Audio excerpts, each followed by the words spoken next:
So we're continuing looking at the collection we have at the Museum of Objects that were found here on the property when the house was being renovated and restored back or into a museum. So this box is a little different than the other ones because if I am correct, these objects were not found outside. These objects came from inside the house when the house was being restored. So it's mostly wood pieces. And what I love is as soon as you open the lid to this, right here, we've got this piece of wood that has CBT on it. Oh, that's Calvin B. Taylor, Calvin Bowen Taylor.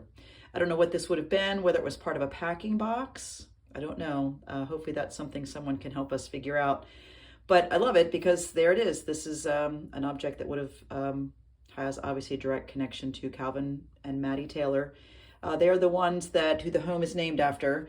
They purchased the house in the 1890s. They did extensive renovations and architectural changes to the house that when you come and take a tour, which I know all of you are going to out there, they did extensive changes to the house. Some are still in place and some are not.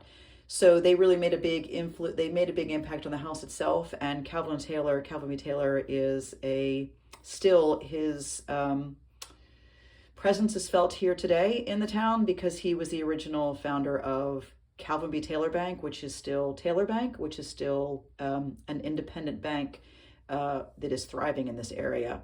So we hope that these objects have kind of given you some interest as to the things we have here at the Taylor House Museum.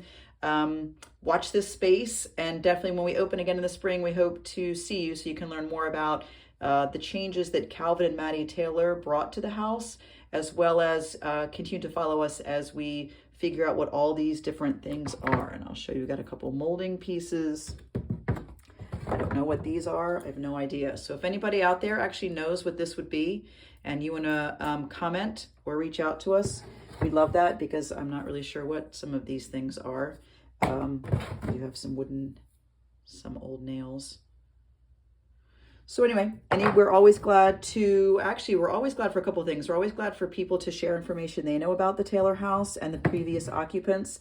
We are also always glad for donations for objects that help us tell the stories of Berlin. So if you are cleaning things out or come across something that has a connection to Berlin, please reach out to the museum. We do have an acquisition committee that helps us continue to collect objects. Big or small, you might think that they're unimportant, but they could really help us tell the stories of Berlin. So keep watching the space.